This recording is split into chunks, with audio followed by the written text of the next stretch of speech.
Welcome to think and grow rich channel. நம்ம இந்த உலகத்துக்கு ஏதாச்சும் சொல்ல விரும்புகிறோம்னா அதுக்கு நகைச்சுவைன்றது ஒரு முக்கியமான விஷயமா இருக்கும். அந்த நகைச்சுவை மூலயமா இந்த உலகத்துக்கு நிறைய பேர் நிறைய கருத்துக்கள் சொல்லியிருக்காங்க. அதில் ஒருத்தரை பற்றி தான் நம்ம இந்த வீடியோவில் பார்க்க போகிறோம். அவர் யாருன்னா கவுண்டமணி செந்தில். இவங்க ரெண்டு பேரும் பார்த்தீங்கன்னா ஒரு கரெக்டான பேர்னு சொல்லாமல் இவங்க நடித்த படம் எல்லாமே செம்ம ஹிட் ஆகிட்டுருக்கு. ஒரு ஹீரோ வாங்குகிற சம்பளத்தை விட இந்த காமெடியன்ஸாக இருக்கிறவங்க இவங்க பார்த்திங்கன்னா செம அதிகமாக வாங்கிட்டு இருந்தாங்க. எப்படி ஒரு ஹீரோவோட அதிகமாக வாங்கிட்டு இருந்தாங்க, அதாவது முன்னாடி நடிகர் வாங்குகிற சம்பளத்துக்கு ஈக்குவலாக வாங்கிட்டு இருந்தாங்க. சில முன்னாடி நடிகர் விட அதிகமாக சம்பளம் வாங்க எப்படி அப்படின்றத தான் நம்ம இந்த வீடியோவில் பார்க்குறோம். அவங்க அவ்வளோ கஷ்டப்படாமலாம் போயிடல. அவங்க எப்படி கஷ்டப்பட்டு அவ்வளோ பெரிய ஆளானாங்க அப்படின்றத பார்க்க போகிறோம். முன்னும் கூட பார்த்திங்கன்னா நம்ம வாட்ஸ்அப் ஸ்டேட்டஸ் போடாட்டா இருக்கோம். அதில் செந்தில் கவுண்டமணி கண்டிப்பாக வருவாங்க. ரெண்டு பேருமே பார்த்திங்கன்னா வாட்ஸ்அப் ஸ்டேட்டஸ், இன்ஸ்டாகிராம் அதுமாதிரி நிறைய ட்வீட் பண்ணுறோன்னா எல்லாத்துலேயுமே அவங்க இருப்பாங்க. அவங்கள பற்றி தான் வீடியோக்குள்ளே பார்க்க போகிறோம். வாங்க வீடியோக்குள்ளே போயிடலாம். கவுண்டமணி அவர்கள் எப்போ பிறக்கிறாங்கன்னா 1939 கோயம்புத்தூர் மாவட்டத்தில் பிறக்கிறாரு. 25 வருஷமாக அவர் இந்த காமெடி இண்டஸ்ட்ரியில் பார்த்திங்கன்னா அவர் ரொம்ப பெரிய ஆளாக இருந்திருக்காரு.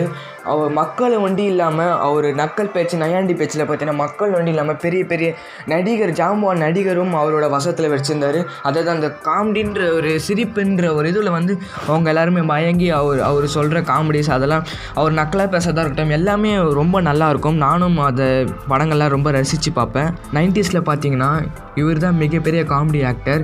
இவர் பேர் அந்த டைட்டிலில் வரலன்னா திரையரங்க விட்டு பாதி பேர் இல்லை மொத்த பேரும் வெளியே போகிற அளவுக்கு அவரோட ரசிகர்கள் இருந்தாங்க. முன்னணி நடிகர் வாங்குகிற சம்பளத்தை விட அதிகமாகவே இவர் வாங்கியிருக்காரு. நான் ஸ்டார்டிங்லேயே சொல்லியிருந்தேன், ரொம்ப அதிகமாகவே இவர் சம்பளம் வாங்கிட்டு இருந்தார். அதுக்கு போட்ட ஆர்டருக்கு இவர் கொஞ்சம் நஞ்சம் இல்லை. இப்படி ஒரு மிகப்பெரிய இடம் வந்தது அவர் சாதாரணமாக அடையில. பல நாள் பட்னியாகவும் இருந்து ரொம்ப நாள் பசியோடு அப்படியே வாடி போய் நிறைய அவமானங்கள் பட்டு 37 வருடம் கஷ்டப்பட்ட பிறகு தான் இவர் இந்த மிகப்பெரிய சிகரத்தை தொட்டார். இவர் ரொம்ப சின்ன வயசுலேயே பார்த்தீங்கன்னா ஒரு டாப் காமெடியன்ற ஒரு விருதை பெறலை. இவர் பார்த்திங்கன்னா ஒரு 50 வயசுக்கு மேலே தான் இவருக்கு ஒரு அங்கீகாரமே கிடச்சிது. நிறைய படத்தில் நடிக்க ஆரம்பித்தார். அதுக்கப்புறம் பார்த்திங்கன்னா டாப் காமெடியன்ஸில் இவர் தான் முன்னணியில் இருந்தார். 1939 பிறந்த கவுண்டமணி அவர் பார்த்திங்கன்னா அவர் உண்மையான பேர் சுப்பிரமணி. அவர் பார்த்திங்கன்னா ஒரு விவசாய குடும்பத்தில் தான் பிறக்கிறார். ரொம்ப பெரிய பணக்கார குடும்பத்தில் பிறக்கிறார். ஒரு விவசாய குடும்பத்தில் சராசரியாக வாழ்கிற ஒரு விவசாய குடும்பத்தில் தான் பிறக்கிறாரு. படிப்பும் அவர் மைண்டில் ஏற. சின்ன வயசில் ஸ்கூலில் படிக்கும்போது பார்த்திங்கன்னா அவருக்கு படிப்பும் பிடிக்காது, படிப்பும் அவர் மைண்டில் ஏறாது. அதனால் சின்ன வயசில் பார்த்திங்கன்னா நிறைய நாடகம் கூத்தெல்லாம் சொல்லுவாங்க பார்த்திங்களா, அதெல்லாம் நிறைய ஒரு இன்ட்ரெஸ்ட் கொண்டவர். அதுவும் நல்லா அப்படியே அந்த ஒரு கேரக்டர் கொடுத்தாங்கன்னா அந்த கேரக்டராக மாறி நடிக்கிற அளவுக்கு ஒரு திறமை கொண்டவர் அவர். அவரோட 15 வயசு இருக்கும், அதாவது சின்ன வயசுலேருந்து அவரோட 15 வயசு வரைக்கும் பார்த்திங்கன்னா அவங்க ஊர்லேயே கலை கூத்து அதுமாரி கூத்தெல்லாம் இருக்கு பார்த்தீங்களா, அங்கெல்லாம் ஆக்டிங் பண்ணுறாரு. இருந்தாலும் அவரோட கலை பசி அங்கெல்லாம் அடங்க வேலைன்னு தான் சொல்லி ஆகணும். அந்த ஊரை விட்டு இப்போ வெளியே வர ஆரம்பிக்கிறாரு. நினச்சி பாருங்கள், ஒரு 15 வயசு பையன் அவர் என்ன பண்ணுறாரு, அவர் சொந்த வீடு அந்த சொந்த ஊரை விட்டுட்டு பார்த்தீங்கன்னா சென்னைக்கு வராரு. சென்னைக்கு வாய்ப்பு தேட ஆரம்பிக்கிறாரு. அவர் தன்னோட அப்பா அம்மா சொந்தக்காரங்க எல்லாரும் டோட்டலாக விட்டுட்டு அவர் வாய்ப்பு தேடி சென்னைக்கு வராரு. அப்போ அங்கே ஒரு வாய்ப்பு கிடைக்கிது. வாய்ப்பு கிடைச்சோடனே பார்த்தீங்கன்னா 11 ஆண்டு பார்த்தீங்கன்னா ஒரு மிகப்பெரிய கேரக்டர்லாம் அவர் கொடுக்கல, சும்மா சைடு ஆக்டர் மாதிரி ஓரத்தில் நிற்கிறது இந்தமாரி கொடுத்தலாம். அவர் கலை பசி கொஞ்சம் அடங்கினாலும் அவர் வருமானம் வரல. ஒரு பெருசாக மூலையில் நிற்கிறது, ஒரே சீனில் நிற்கிறது, இதுமாதிரி 1-2 சீன் கொடுத்ததுனால அவருக்கு வருமானம் சரியாக இல்லை. சாப்பாடு சாப்பிடாம பல நாள் அவர் கஷ்டப்பட்டிருக்காரு. இந்தமாரி இருக்கும்போது அவர் கலை பசி பாதி அடங்கினாலும் பார்த்தீங்கன்னா அவர் வயிறு பசி ஒன்றும் அடங்கலை. இந்த வருமானம் போதாதனால அவர் என்ன பண்ணுறாரு, தினமும் கம்பெனியில் அந்த கம்பெனியில் போடுற சாப்பாடு அதேமாரி கொஞ்சம் சாப்பிட்டு அதுதான் அவர் வாழ்க்கையை ஓட்டிகிட்ருக்காரு. அப்படி ஒருவேளை அந்த நாளில் கம்பெனியில் சாப்பாடு போடலன்னா அது அவருக்கு கிடைக்காம போச்சு. ஏன்னா ஒரு சம்பாத்தியத்தில் சாப்பாடு கூட வாங்க முடியாத அளவுக்கு தான் அவரோட சம்பளம் வந்தது. அப்போ நம்ம விழுந்துருவோமா, நம்ம இதுக்கு மேலே வளரவே முடியாதா அப்படின்ற ஒரு சூழ்நிலைக்கு போனோடனே பார்த்திங்கன்னா நாகேஷ் அவர்கள் உங்கள் எல்லாருக்கும் தெரிஞ்சிருக்கும். அவரு கூட நடிக்கிற வாய்ப்பு கிடச்சிது. ஒரு சைடு கேரக்டர் தான். அப்போ கூட பார்த்திங்கன்னா ஒரு சந்தோஷமாக அதை ஏற்றுக்கிட்டு அதில் நடிக்கிறாரு. அதில் ஒரு எவ்விதம் ஒரு பெரிய ரோல் இல்லைனாலும் அதில் பெரிய வருமானம், அதுவும் இல்லாமல் ஒரு டைலாக் கூட இல்லை. இவர் ஆமாம் இல்லை அப்படின்ற ஒரு வார்த்தை கூட சொல்கிற டைலாக் கூட இல்லை அவருக்கு. அப்படி இல்லாமல் அந்த இடத்துல அவர் நடிக்கிறாரு. இதேமாரி சினிமாவில் நம்ம இவ்வளோ நேரம் வந்து ட்ராமாவில் தான் பண்ணிகிட்டு இருந்தார். சினிமாவில் நாகேஷ் அவர்கள் கூட ஒரு படம் நடித்தோன்னே இதில் வந்து நம்ம வறுமையை போக்கிடலாம், நம்ம எப்படியாச்சும் ஒரு பெரிய ஆள் ஆகிடலாம் அப்படின்னு நினச்சி பார்த்தீங்கன்னா அதேமாரி நிறைய ரோல்ஸ்லாம் பண்ணுறாரு. அப்போ அப்பயும் பார்த்தீங்கன்னா அவர் வறுமை கோட்டி கீழே தான் இருக்கார். அவரால் ஒரு சாப்பாடு ஒரு 3 வேளைன்றது வந்து ஒரு வேளை தான் அவரால் சாப்பிட முடியும் நிலைமையில் இருக்கார் அவர். சில நேரத்தில் பார்த்தீங்கன்னா அந்த ஒரு வேளையும் கிடைக்காம ஒரு நாள் ஃபுல்லாக பட்னியாக இருக்கிற அளவுக்கு மாறிடுது. அப்போ பார்த்தீங்கன்னா இவர் நண்பர்களும் பார்த்தீங்கன்னா ஒவ்வொரு கம்பெனியாக போய்ட்டு எங்களுக்கு இந்த மாதிரி பட வாய்ப்பு தர முடியுமா, பட வாய்ப்பு தருமான்னு ஏறி இறங்கிட்டு காலைல ஒரு டீ குடிச்சிட்டு அவங்க போயிடுவாங்க. அதுக்கப்புறம் பார்த்தீங்கன்னா சாயங்காலம் பார்த்தீங்கன்னா யாராவது சாப்பாடு போடுவாங்களா, யாராவது நம்மளுக்கு சாப்பாடு கொடுப்பாங்களா அப்படின்ற ஒரு யோசனையோடு அப்படியே இருந்துட்டு அந்த இன்னொரு டீயோடு கழிச்சிட்டு அந்த நாள் ஃபுல்லாக ஒரு டீ அப்படி 2 டீன்ற அளவுக்கு கழிச்சிட்டு அவங்க போயிடுவாங்களாம். இப்படியே அவங்க வாழ்க்கை போயிட்டுருக்கு. தெரிஞ்சவங்களோட பணம் கேட்கலான்னு பார்த்தீங்கன்னா தெரிஞ்சவங்க இவங்களுக்கு பணம் கொடுக்க தயாராக இல்லை. தெரியாதவங்களோட கேட்கலான்னு பார்த்தா அதுக்கு மனசில் தைரியம் இல்லை. யாரும் நம்புவாங்களா அப்படின்ற ஒரு பதட்டம் அவங்களுக்கு இருந்தது. சூரியன் வந்தது, சூரியன் போச்சு. ஆனால் அவங்களுக்கு சாப்பாடு வேண்டி அவங்க கையில் வரல. அவங்க ஒரு பட்னியோடவே அப்படியே இருக்காங்க. ரொம்ப வறுமை கொட்டி கீழே ஒரு ரூபா கூட இல்லாமல் ரொம்ப கஷ்டப்பட்டுட்டு இருக்காங்க. எங்கேயாச்சும் வாய்ப்பு கிடைக்குமா, நம்ம கலைப்பசி தீக்கிறதாச்சும் நம்மளுக்கு வாய்ப்பு கிடைக்குமா அப்படின்னு தேடிட்டு இருக்காங்க. அப்போ அவரோட நண்பர் வந்து பார்த்திங்கன்னா என்னால் முடியாது, இதுக்கு மேலே என்னால் முடியாது அப்படின்னு சொல்லிட்டு நடுத்தெருவில் அப்படியே உக்காந்துட்டாரு. இதை பார்த்த கவுண்டமணி அவர்களுக்கு வந்து ஒரு ஐடியா தோணுது. பக்கத்தில் ஹாஸ்பிட்டலில் போயிட்டு அங்கே ரத்த தானம் பண்ணிவிட்டு அந்த வந்த காசில் பார்த்திங்கன்னா இவங்க வந்து பார்த்திங்கன்னா சாப்பாடு சாப்பிட ஆரம்பிக்கிறாங்க. அந்த அளவுக்கு பார்த்திங்கன்னா இவரோட ஆரம்ப காலம் பார்த்திங்கன்னா பசியும் பட்னியுமாக தான் இருந்திருக்கு. ஒரு ரத்தத்தை விற்றுட்டு சாப்பிட்ற அளவுக்கு ஒரு நிலைமைக்கு இவங்க தள்ளப்பட்டாங்க. அடுத்த 12 வருஷம் பார்த்திங்கன்னா இவர் வந்து பார்த்திங்கன்னா அவங்க கொடுக்குற கேரக்டர் எல்லாமே பண்ணிட்டு இருந்தார். இருந்தாலும் இவருக்குன்ற தனி அங்கீகாரம் இவருக்கு இல்லவே இல்லை. இவர் பேர் கூட தெரியாத அளவுக்கு எல்லாரும் இருந்தாங்க. அப்போ தான் அவர் வாழ்க்கையில் ஒரு ட்விஸ்ட் வருது, ஒரு திருப்பு முனைன்னு சொல்லலாம்.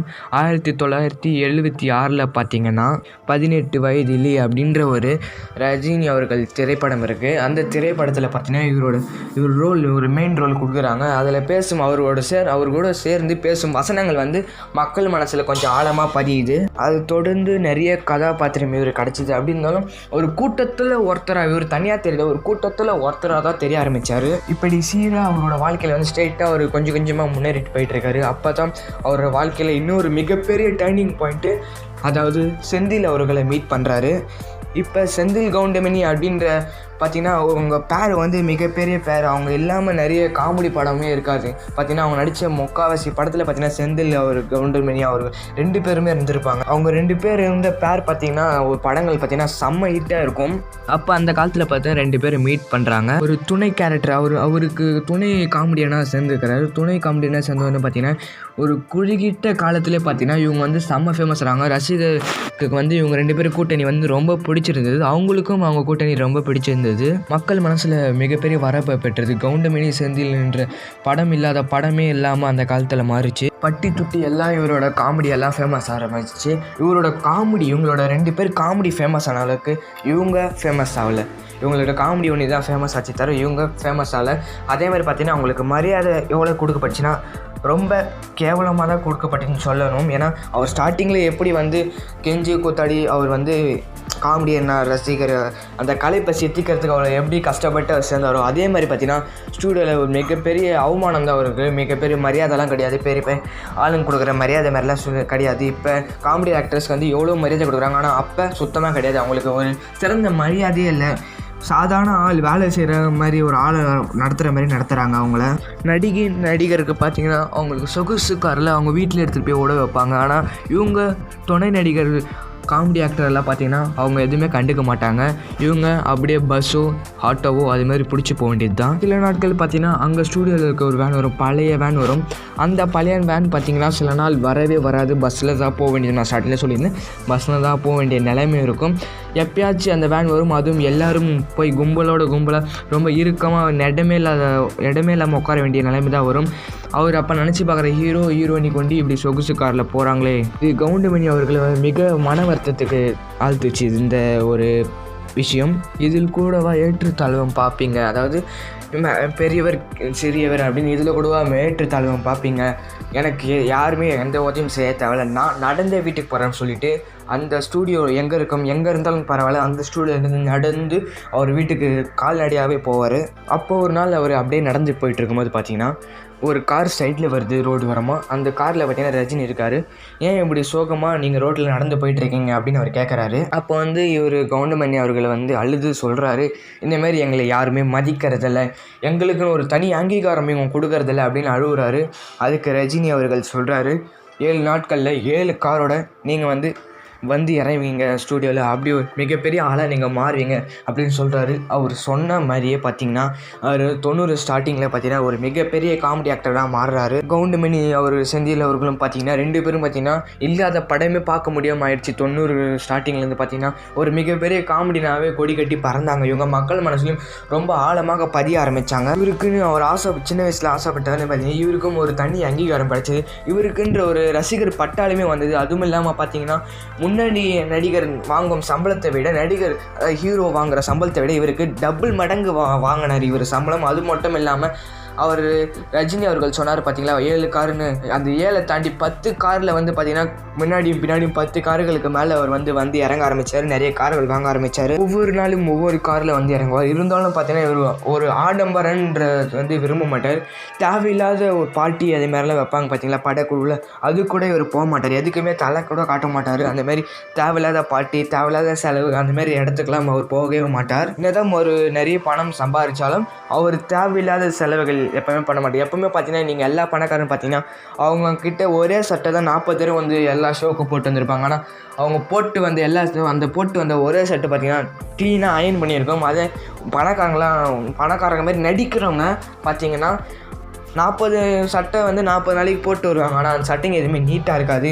அதேமாரி தான் கவுண்டமணி அவர்களும் அவர்கிட்ட எவ்வளோ பணம் சம்பாதிச்சாலும் அவர் இன்னும் எதுக்கு செலவு பண்ணணும் தெரிஞ்சு தான் அவர் செலவு பண்ணார். இப்படி சொல்லும் போது பார்த்தீங்கன்னா மக்கள் நிறைய பேர் ப்ரெஸ் அவங்களாம் சும்மா விட்டுருவாங்களா, அப்போ எதுக்கு 10 கார் நீங்கள் தான் இதேமாரி எதுவும் ஒரு பணம் செலவு பண்ண மாட்டீங்க தேவையில்லாத விஷயத்துக்கெல்லாம் அப்படின்னு சொல்கிறீங்களே, இப்போ எதுக்கு 10 கார் அதுக்கு 10க்கு மேற்பட்ட காரில் வாங்கிறீங்கன்னா, கனவுக்கும் பணக்காரன் காட்டுறதுக்கும் ஒரு வித்தியாசம் இருக்குது. என்னோடய கனவு, நான் சின்ன வயசில் கனவு கண்டது இந்த கனவு தான். என் பின்னாடியும் முன்னாடியும் ஒரு 10 கார் போகணும், அதுக்கு நடுவில் நான் வரணுன்றது தான் என்னோடய கனவு. என் கனவை நான் நிறைவேற்றிக்கிட்டேன். இது கனவு, நான் பணக்காரன்ற காட்டுறதுக்கு இல்லை இது அப்படின்னு அவர் சொன்னார் எல்லாருக்கிட்டையும். அதுவும் இல்லாமல் பார்த்தீங்கன்னா இவர் யார் கிட்ட எந்த கேள்வி கேட்கணுமோ அதை தயங்காமல் மறு நிமிஷமே கேள்வி கேட்குற மன தைரியத்தையும் கொண்டவர் இவர். இப்போ ஏதாவது ஒரு கேள்வி மனசில் பட்டது அப்படியே டப்புன்னு அவர் யார்கிட்ட கேட்கணுமோ அவங்ககிட்ட டப்புன்னு கேட்டுருவார். அவர் எத்தனை படம் நடிச்சிருக்காரு உங்களுக்கு தெரியுமா? 750 படங்கள் மேலே நடிச்சிருக்காரு.